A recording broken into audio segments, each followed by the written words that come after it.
Welcome to the Finding Financial Freedom podcast with the Frugal Physician, where Dr. Disha Spath will be your companion on this exciting financial adventure. Get ready to conquer debt, build wealth, and embrace a mindful spending lifestyle that will empower you to live life on your own terms. Welcome back to another episode of Finding Financial Freedom with the Frugal Physician. I'm your host, Dr. Disha Spath, here to guide you through the fascinating world of building wealth in ways that resonate deeply with your values while looking good and staying healthy. Today, we're joined by Dr. Shaun McKee, a neuroradiologist who not only excels in her field, but also thrives in creating impactful, value-driven income streams. Dr. McKee has been a neuroradiologist for 33 years. She was the chief resident at University of Florida and the chief of neuroradiology at Kessler Air Force Base. She is a two-time 140.6-mile Ironman triathlete and a 50-mile ultra marathoner.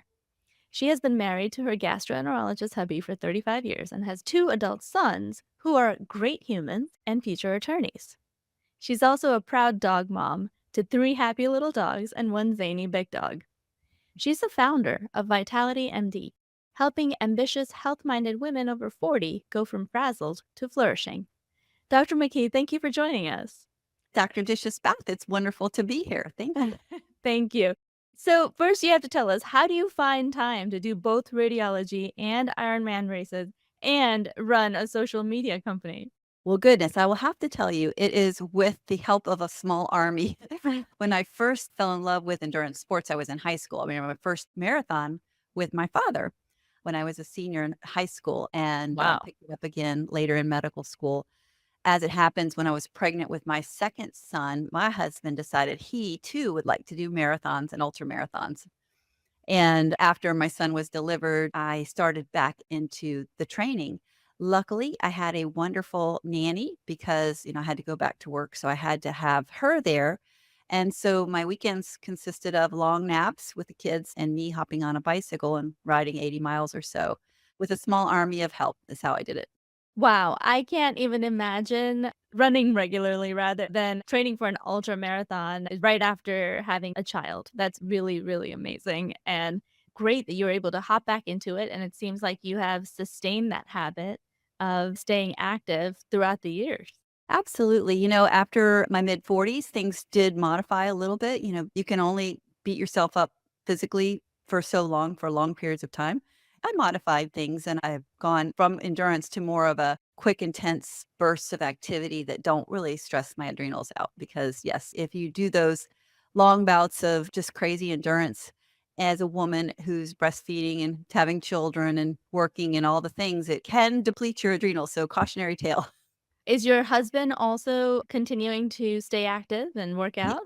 he is. He also ran 2 Ironman triathlons. He didn't do Wow. the ultra marathon, but he's done several marathons with me, and his current situation at work is not allowing him the time freedom that he would like to have. So, as soon as we can rectify that situation, he'll be back at it. That's really, really admirable. You talk a lot about on your Instagram feed how women over 40 can be healthier. Can you tell us a little bit about the common concerns that women over 40 have and the things they struggle with? First of all, I wanna tell you that I can't explain how many times I've heard a woman over 40 saying they just have brain fog. Yeah. They forget why they went into a room, they misplaced their purse, their keys, their wallet, and they just don't have that, as my grandmother used to say, vim, vigor, and vitality that they used to. They just feel foggy, fatigued, even forgetful, and that's not okay for a busy physician, right? Second thing is lack of sleep. A lot of women over 40 report waking up sometime between 2 and 3 in the morning and then not being able to fall back asleep until it seems like just before the alarm goes off. That's agony. You're just like, "I just fell asleep." And, you probably Oh, didn't just fall asleep, but it feels like it. So bad. And then just generalized achiness. Sometimes, you think maybe you chalk it up to a hard workout, but you're just not snapping back and recovering from exercise and just daily living the way you used to because there's a kind of a dimmer switch, I like to call it, in terms of your body's production of the cellular good guys, the things that do all the cleanup of damaged cells, damaged tissues, toxins, and those kind of things. Those good guys are basically turned down. The production of them is turned down like a dimmer switch. And that really starts to become apparent after age 40. So, what are some key habits and exercise routines that you recommend to women to help them age well and get over some of these common concerns? Well, first of all, any little bit you can do is better than what you didn't do, right? So if you have a rebounder, just 1 minute or 2 minutes of bouncing up and down on a rebounder, you can buy them on Amazon. They're not expensive. Daily walks. Again, if you don't have 30 minutes, go for a 10-minute walk.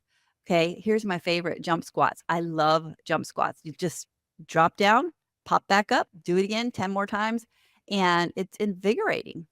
I mean, that sounds actually kind of fun. We had Dr. Jed on. He was talking about doing burpees and pull ups. And I was like, oh, that sounds Yeah. painful. But jump squats, I could probably handle. I was in a women's equestrian kind of a dude ranch type thing with a bunch of Mhm. women physicians called Women Physicians Equestrians. If you're a woman and you love horses, you should definitely look for that Facebook group. But they had a fun contest at the last day and they just did random things. And I got up for the last competition. They said, let's do squats. And I'm like, oh, I got this. So Squats are like my favorite activity exercise wise. My husband hates leg day, but I really enjoy it. I don't know why. I feel like the women's body is better equipped to handle leg day, but I was doing squats all the way until I delivered my babies when I was pregnant and 9 months in, and just felt really good. And I think squats are a very important thing for women of all ages to do, especially as we get older. Can you talk about weight bearing exercise and how important that is for women? Oh, I think it's very crucial. In fact, I have just a 10-minute workout that I do, which is just body weight, 100% body weight, no equipment needed. I do Mhm. it every day on my page. So if you'd like to follow me and join in, it's around 8 or 9 in the morning. Sometimes I remember to switch it for daylight savings time. Sometimes I don't, but the recordings are there and you can go back. It's literally just 10 minutes of jogging in place, leg lifts, side lunges, etc., push-ups and a few crawls and burpees occasionally. Let's talk about menopause and perimenopause. Obviously, these are very bothersome to women and seem somewhat inevitable.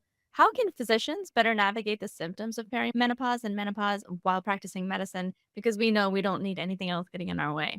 Absolutely. Well, prioritizing sleep and nutrition are two of the big things. And if you definitely don't advocate for pharmaceutical aids for sleep, just because that just runs into the whole laundry list of unintended effects, you can practice great sleep hygiene, having a dark room, not using your bed for anything but sleep and other, bed type activities, not including working or reading stressful things. If you want to read a novel to fall asleep, that's one thing. The other thing, hydration, and as far as nutrition, just the micronutrients. And so many people don't get enough nutrients, primarily in the form of vegetables in their diet. And even if they do eat a lot of vegetables, our vegetables today are 60% of what they used to be in terms of their minerals and vitamins. So you can add extra vegetables by just blending them. And I love to do this. It's one of my hacks. You put 75% of a blender full of organic frozen spinach leaves. They go in there all crispy and fun. Then you Uh-huh. could add celery or cucumber, even frozen broccoli, and then just a little bit of berries and or banana to sweeten it. And it's not as horrible as it sounds. You can make enough for, 4 servings and it keeps for a couple of days. That's just a great way to refresh and kind of energize. I love that. At one point, I was into juicing and the green machine with the kale and the ginger. It was just so yummy to me. But I like the blending idea better because you keep the fiber in. It's also a little bit more labor intensive, I find, to use a juicer just with the Yeah. cleaning, you got to get the fiber out. But the other thing is, if you're new to this fiber and blending situation, definitely proceed slowly because there can definitely be a repercussion in the intestinal system, but you got to ease into it. Got it. What about skincare? What are some common tips for busy women that are struggling to take care of their skin, from all the stress of practicing medicine? I'm so glad you asked that. My hairdresser used to say when I was in my late 30s, at least you should wear a tinted moisturizer, because I had blotchy skin and I just never had good skin. And in my late 50s, now people compliment my skin. And I think it's because a couple things. Number one, there are skincare regimens out there that are very expensive and have a lot of acclaim, but they're full of toxins. And we got to check out what you put on your skin. There's an app that I use called Think Dirty. The motto is Think Dirty, Shop Clean. And you could put anything in your bathroom cabinet that you put on your skin or on your hair, and it rates it on a scale of 0 to 10 in terms of toxicity. And this is a scale you do not want to score a 10 out of 10 on because it means it's full of endocrine disruptors, carcinogens, and toxins. And you want something in the range of 0 to 3. Okay. and I've found a line that's 0. The other thing is you have to make sure that even though it's clean, that it actually works. You have to find a line that has real science behind it, science that shows it increases moisture, it activates the periostin in the skin, which is the thing that models your collagen, holds it in structure. Obviously, hydration is super important, and taking hydrolyzed liquid collagen peptides. You don't want to take a powdered collagen because it's not very bioavailable, and you don't want to take something that's not hydrolyzed because your body can't absorb the full protein of collagen. It's too big. So you want the hydrolyzed peptides. And it's extra bonus points if you can activate your body's collagen producing genes. That makes for beautiful skin as well as turning down the genes that break down collagen. There's a lot to unpack there. Are you talking about oral supplements and Yeah. not topical? Yes, there is one particular brand. I don't want to name drop it. If anyone wants to know, they can feel free to contact me, but it has hydrolyzed peptides as well as botanicals that literally turn on the 3 collagen producing genes and a separate nutritional like herb that turns down the gene that breaks down collagen. Okay, and just for full disclosure, are you an affiliate or an ambassador to any of these Yeah, brands? I'm on the scientific advisory board for the company. Oh, Yeah. okay. All Yeah. right. I feel like we could keep going on this forever, but are there any skincare regimens, routines, topically that you'd recommend?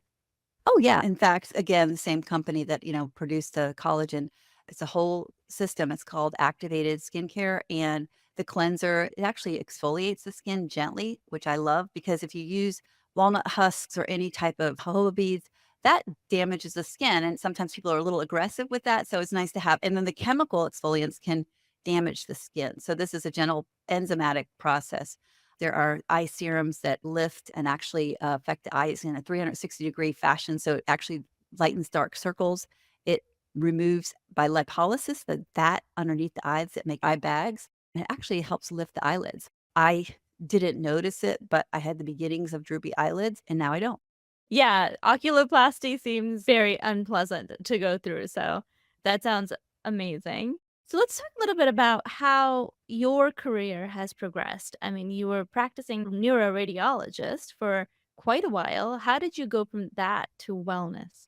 Ooh, this is a great question. So in my mid 40s, when I was doing all the things that I was doing, Ironman triathlon, endurance running, CrossFit, obviously you're burning the candle at 12 ends. The things that you asked me what women over 40 experience, I was experiencing all those on steroids, and also had other businesses, rental real estate, a lot of rental real estate that we were developing, multifamily homes, et cetera. Then we had a gym that I was co-owner of, and I also managing partner of. And then I had a plant nursery that my mom was the manager of that we owned. Those 3 brick and mortar businesses plus my full-time practice and athletic career was, there was a breaking point in which I was like, I don't have a job. I am the job. And when I was feeling the tiredness that goes with the mid 40s, my husband sweetly suggested I see this anti-aging doctor. And I was a little insulted, but she said, maybe you're low in D3 or thyroid or something, or magnesium. Then it turns out I was low in all of that. And after thousands of dollars of testing, she put me on her quote unquote anti-aging cocktail of gobs of supplements. And plus, I was really trying to learn all about things that are anti-inflammatory, and it seemed like everything kinda said that they did the same thing, and I was taking it all, not really feeling any better. I go to see her for my 6-month follow-up, and she told me about this company that I'm on the scientific advisory board for. She said they have something that's clinically proven to lower the underlying cause of everything that goes wrong after the age of 20, and I'm like, "You had me at hello." I didn't intend for this to become, like, a pivot or my passion, but I also found that along with my 3 brick and mortar businesses, basically, and evening board meetings, et cetera, sucking the life out of me. Then I had family health problems. My grandmother had an Alzheimer's break and had to be hospitalized. She just didn't recognize my grandfather anymore. Then he, while she was in another hospital, fell and broke his hip. So he's in a literally like 40 miles apart, different hospitals because he was in a specialty rehab after his hip surgery. Around the same time, my mom was diagnosed with floor mouth cancer, and you know how devastating that is. Oh, So no. she had to be treated at MD Anderson in Texas, and I'm an only child of an only child. The opportunity came up to kind of either join the physicians that owned the imaging center where I worked or become an independent contractor and not be associated with that practice because they wanted to take it in-house for Hmm. financial reasons, and I did not wanna be an employee, so I just Yeah. shifted into, contract physician for different imaging companies, and then that allowed me the opportunity to pick and choose which contracts I want, to no longer renew them if I didn't want to. And it turns out that this fun side gig of helping people feel and look better by activating the good that's already inside, resulting in women who were foggy, frazzled, and fatigued now feeling fantastic and basically like they were in their 20s again. I was like, this is fun. And so I just started leaning into that. Still have our rental real estate business, sold the gym, sold the nursery. So now we've got this, I call it activation income. We are helping people activate.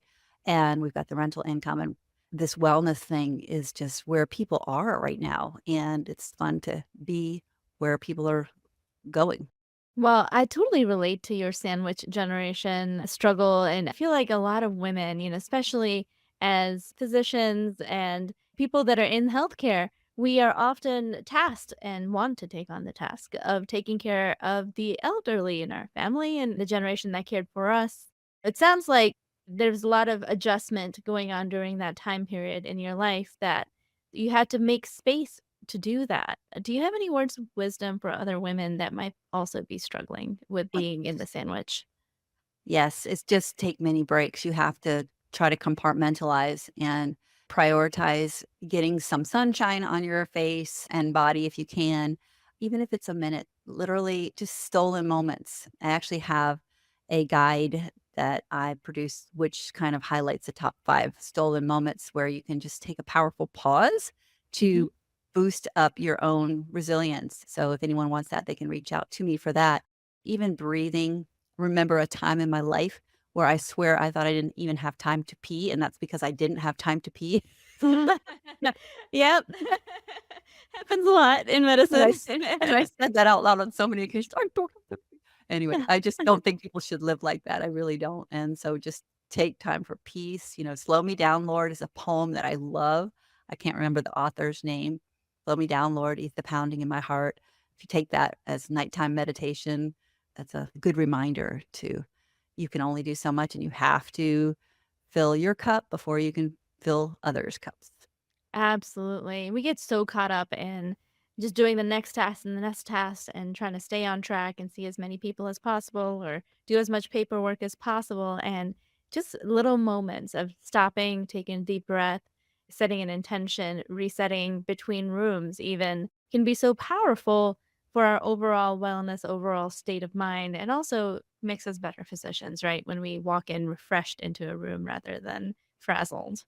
Absolutely, and I'll share that tip that I was sharing with you before the podcast, the power pose, arms Yeah. akimbo, hands on your hips, elbows out, standing up tall and straight. If you can do that for a minute or 2 in between patients or in between tasks, it lowers your cortisol, it increases your testosterone, and makes you just more resilient and effective.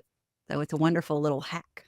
Yeah, I was really impressed with that. I mean, just taking a second to take a deep breath before we start something like you just did before this podcast. It was so powerful and really calming to just transition into the next thing. And again, just give yourself that freedom of taking a second just for yourself to get into the right mindset. It's super important and a really nice reminder. Thank you. You're welcome. So let's talk about a little bit about your values. You've mastered the art, it seems, of balancing high intensity careers with personal passions. So, how do you start creating income streams that align so closely with your values? And how would you advise other people to start doing the same? Well, if you find something that you've been looking for and it has an effect on your life, a positive effect on your life, and you can think of anyone else who might have that same desire, who might be searching for the same solution and who would benefit from the same changes that you've experienced, if you can do that and it's a possibility of turning that into a business or an income stream for you, why wouldn't you? I mean, I think that the only way I can think of making a living and the only way I can think of being truly happy with this as an income stream is to have a personal positive impact on somebody. When you can change someone's lives for the better and you have a small role in that, that's huge, and I can't think of a better way to make an income. That's what we do as physicians. We help people with, their health problems, and if you're in real estate, you provide secure, safe housing for people. If you have Airbnbs, you want to provide an enjoyable, relaxing vacation experience for your guests. And, if you're into wellness or health, if you can take someone from a state that they just don't want to be in, where they're feeling depleted and exhausted and harried and harangued, all the things, and you can bring them into a state of joy and vitality where they're just, as my gram said, vim, vigor, and vitality. If they're just a different person because of something that you brought into their lives, it feels good. And why wouldn't you want to make that an income stream? So you should. Yeah, absolutely. That's how I fell into the finance space, because I was struggling with my finances. We ended up turning things around, and it gave me so much joy to help other people do the same. There's really no greater joy than doing something that's also helping other people, something that you feel passionate about. I love deep diving into finance stuff, and continuing to learn going forward. And it's fun to be able to share it. And if you have a passion like that, or something that may not be your professional wheelhouse, but you're passionate about it, you really wanna learn about it, why not teach other people along the way? I think that's a great way to build a business.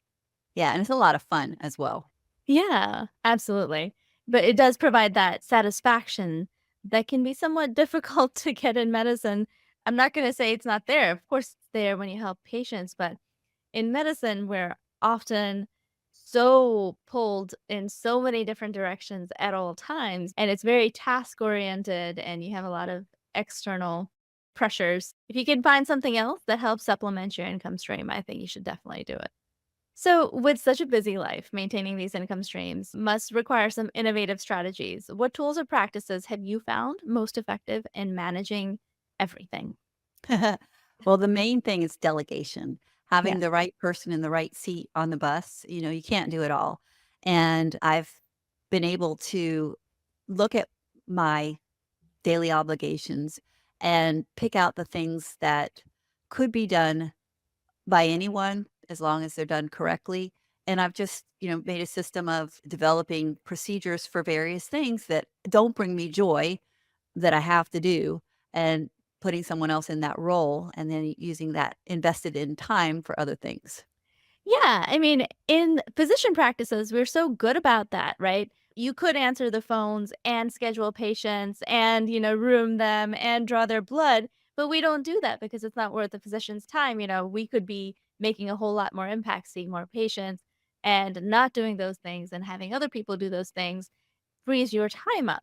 But we're so bad at delegating our personal lives, right, as physicians?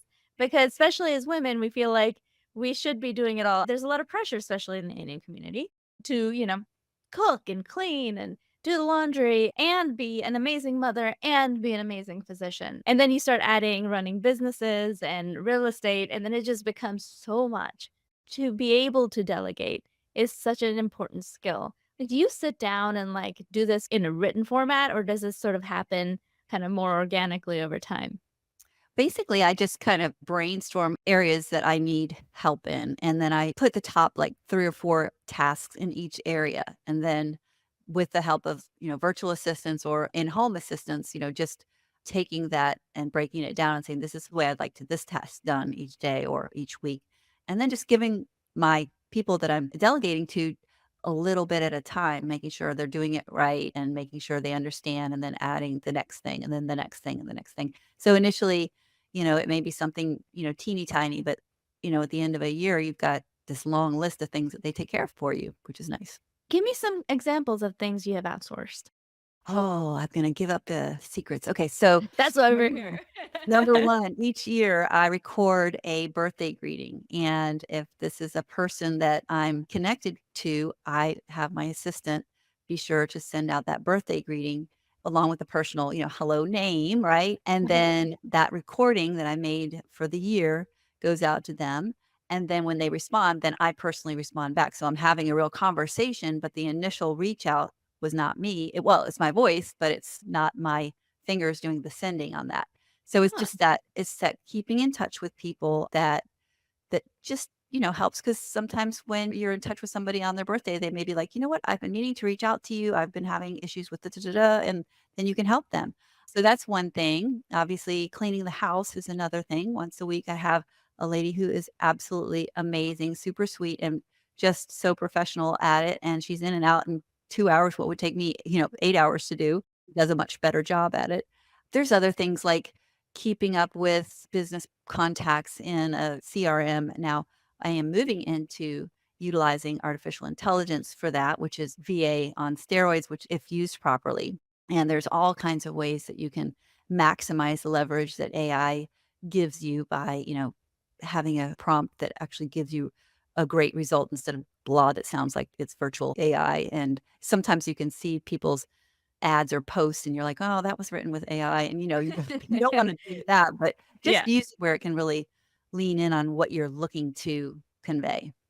Is there a particular AI interface that you're using to delegate? I just use ChatGPT, but I invested in Darren Hardy. He used to be the editor of Success Magazine, Mhm. and he has, interviewed the top CEOs for decades, and he's just kind of gleaned this repository of business advice, et cetera. So once a year, he does a business masterclass. I just did that about 2 weeks ago, and he Mhm. has this portal that he's put together where he has some really great prompts to help you dig down into your mission and who you help and why and how.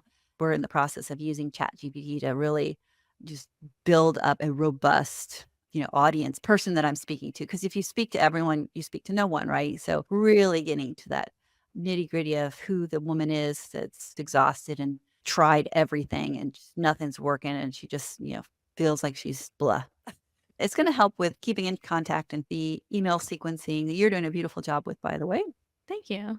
Well, I have excellent help as well. I'm so, so glad that I outsourced some of the stuff that I was doing all by myself for the frugal physician for the last 5 years. And it's made the whole thing so much better, a better experience for the interviewees. And that's so important also, just for building. And I love that you're investing in courses still with other people and you're reaching out for wisdom to other people. Can you talk a little about investing in yourself and spending money, which I don't like to do, but spending money in growth?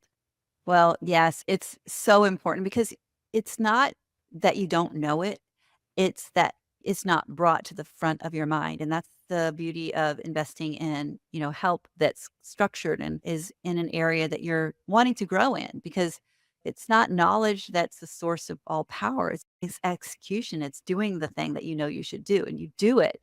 And then you have the power, right? You just get it done. And these just depending, there's so many leadership courses you can take. I've done the Tony Robbins coaching, I've done Darren Hardy and more. And I used to hear people say, I've got $100,000 education in personal growth. And I'm like, how could you do that? But these are people that are earning millions, and success leaves clues, right? That's how they got Yeah. there. I mean, yeah, $100,000 a year, it seems outrageous, but couple of hundred will still get you somewhere. I think I've always been of the mindset that, I'd rather read the book and do the research to grow myself, but I am starting to realize the value in someone else just giving it all to you. It's a whole lot more time efficient. And like you said, it helps you walk the process better when you don't spend all your time trying to find the right information. Yes, absolutely. They've distilled down decades of experience in this one area, and they can just kind of spoon feed it to you. And, you may not get it the first time you take a course on that subject. So a year or two later, you take another course on that subject by a different guru, we'll call them, and you're going to hear it because now you're ready. When the student is ready, the teacher appears, right? You now can hear that same advice, knowledge, piece of actionable work that you can do, and you didn't hear it before, even though it was told to you. So it's just, I think it's good to always be learning and then take a moment, apply what you learned, distill the best of what you heard and put it into action. And with every course that you take, like whether it's a $99 weekend workshop or boot camp or whatever, if you could just take away one thing, I did one time, and that's when I realized that virtual assistants were something that I too could have. It changed my life. Yeah, so tell me about that. I actually wanted to ask you earlier. Where did you find your virtual assistant and how do you work with them? So I actually found my virtual assistants from the person who was giving that weekend boot camp. He mentioned that he had one. And so I asked if it was okay if I messaged his to see if they had a referral, and they did. And it took me 2 or 3 to find the correct one, or the one that worked with me. But we got onto a Zoom, and I just kind of introduced myself and who I was and what I was about and the things that I was looking for. And I had written out a spreadsheet of when to do what, and just kind of gave her a few lines at a time. And then we checked back in on video a couple of times. And then once I realized that she got it, I let her run free and then just gave feedback through communications digitally rather than in person, Zoom. It's just worked out beautifully. And if anyone would like to, learn about that, I can put you in touch with her because she actually trains VAs. Oh, wonderful. And is she locally based? Because I know there are a lot of VAs that are like in the Philippines and such. Yes, so that's where she is. Okay. How much does that cost? Well, it just depends. Some are it's like $5 to $8 an hour, if you can believe that. It's crazy. And then, it just depends on what they do. And if you train them, like if you're the one actually giving them the procedures, or if you're just saying, I'd like this, and they go, oh, well, this is how we do it. And then they're going to charge more because they've already got the systems in place. So one way you pay more, and the other way you pay more in time. What kind of things do you have them do for you? Oh, wow. Well, so welcoming new members to my group. I have got a Facebook educational group on vitality and activating the good inside. And I still approve the members because I just want to make sure that it's the right type of person that I would like in my group. I don't Mhm. want, spammers or anything in there. But whenever there's a good number of people to welcome, they'll do the welcome post where they tag everyone. I initially tag people in the welcome post where they can learn about, activating their survival genes and, what it means and how it can reduce the underlying cause of aging and everything that goes wrong after 20 in the body. And then I say, okay, 5 days later, please tag the people that I tagged in this post about activated skin or this post about collagen. And so they do the follow up kind of tagging so people can learn. They don't have to spend their time searching. It's just there for them. Yeah. Awesome. So you're also giving very specific instructions and, really delegating well, which is, again, a skill that's learned. Do you have them do anything like in your personal life, like respond to emails and that kind of thing personally? Haven't gotten there yet. No, I do have them schedule on my calendar Mhm. follow-ups for people who I've helped and I, have like, okay, 5 days after they do this, I would like you to put an appointment in my calendar that says follow up and check in. And then that's been really helpful. I use Project Broadcast for text messaging. Mhm. And so they'll add the people to that. And then I've built out sequences that nurture them and educate them along the line. I'll just as I'm adding tools, I'm introducing them to the tools and teaching them how to use them and finding a role for them. Wow. That sounds awesome. It sounds like you have a really great system built up. So, since we're a financial podcast, tell us a little bit about your financial journey, like where you are now. It sounds like you're doing a lot of growth, a lot of building, a lot of learning. Are you still practicing medicine? And where are you on the financial independence spectrum? So, I am still practicing. I'm still actively practicing, but it's a semi-retired state. So there's just different amounts of my day that are spent doing different activities. And it's gone from, a little bit of this and a lot of that to a lot of this and a little bit of that. But when we first got started, it was my husband got a birthday present from his boss. My husband's a gastroenterologist. And at one point I heard his boss say, it's not how much you make, it's how much you keep. And I was Mhm. kind of intrigued by that. I didn't quite get it because I wasn't really into anything but being an employed physician at that time, and Mhm. gave my husband the book Rich Dad Poor Dad. I'm sure he probably read it. So we began the enterprise of purchasing rental properties, and we had a broker that helped us a lot in finding a couple of good deals and projects and kind of guided us on what we needed to do. And we got those up and running and bought a couple in my home state of Florida. And then we got a little bit excited and started doing more and more and more and more and more. And then Katrina happened right where we had all of our rental houses and where we Oh, no. lived. So we lost our home, Oh, no. lost 50 or 60, we call them doors or rental properties that we had to bring back online. And there wasn't a plant nursery that was destroyed in the storm, but still had an intact building. So we bought that and needed it because we needed a place for the big semi tractor trailers full of kitchen sinks and toilets and mirrors and lumber and all the stuff to arrive because all of the Lowe's and Home Depots in our community were sold out of everything because everyone was building back, right? So we Right. would go to a city 30, 40 miles away and have it shipped in. So we had this nursery that was a repository. So we got everything back up online and we had this empty nursery, which is how we ended up employing my mom to run the nursery business, which was just another stressor and don't recommend that at all. So rental real estate, then we both do some consulting on the side. And then my husband, his job is pretty much all employment. Then I began this journey into my mission into vitality and wellness and activating the good inside. And I love that so much. And that's resulted in an equivalent income that I had when I was working more than full time as a neuroradiologist. It was ridiculous how much I was working, doing the board meetings in the evenings.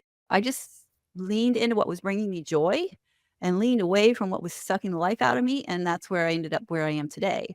So it's exciting. Wow, what a journey. I wish we had more time to deep dive into that. I think you are so inspiring and you're doing the things that we try to teach people in this podcast is, diversify, make your life what you want it to be. And like you said, you cut down a little here, you do a little bit more of that, lean into the joy, lean into the things that bring you joy, provide a service to other people by also bringing that joy, and continue to learn and grow. I mean, you're doing it all. So thank you so much. My pleasure. It's been fun. Are there any last words of wisdom you'd like to leave with our audience today? Just take time for you, no matter how little time you have. I call them stolen moments. Just steal that 1 minute for you and just build on that as you go and try to get to 2 and 3 and 4 and maybe 20 minutes just for you. You're worth it. 20 minutes. Yeah, it's not that long, but it can be really, really important. Where can they find you if they want to learn more from you, Shaun? I'm on Instagram, LinkedIn, Facebook, TikTok, all as the Vitality MD, Shaun McKee, the Vitality MD. And you can message me on any of those platforms as well. And I have an educational group. If you'd like to delve in to learn more about that, just let me know and I'll be happy to send you the link to that group. Thank you so much. Thank you for taking the time. We really appreciate you, and I hope you have a great day. You too, Disha. Bye bye. Well, there you have it, folks. Another episode full of great wellness tips and some financial ideas as well. Remember, you can design your own life, right? That's what this podcast is about. And I love how Dr. McKee has woven her skills and her passions together into a tapestry of meaningful and profitable activities so that she can really design her life to be what she wants it to be, full of constant growth, learning, and providing meaningful value to others. Thank you so much for sharing your journey with us, Dr. McKee. For everyone else, if you're inspired to create your own value aligned income stream, take a leaf out of Dr. McKee's book. Start small, stay true to your values, and scale as you grow. Here's a challenge for you. Think about what you're passionate about and sketch out how it could potentially generate income without daily hands on involvement. Take that first step towards creating something impactful. Make sure to follow Dr. McKee on her social media platforms to catch all of her latest endeavors and insights. All links are available on our show notes. Thanks for tuning in to Finding Financial Freedom with the Frugal Physician. I'm Dr. Spath, reminding you that financial freedom isn't just about making money. It's about making your money make a difference. Until next time, keep dreaming big, living authentically, and of course, stay frugal, y'all. The content shared on this podcast should not be taken as individualized financial advice. We are here to share our knowledge and experiences, but it is crucial to consult with professionals such as accountants, financial advisors, or attorneys who can provide personalized guidance based on your specific needs.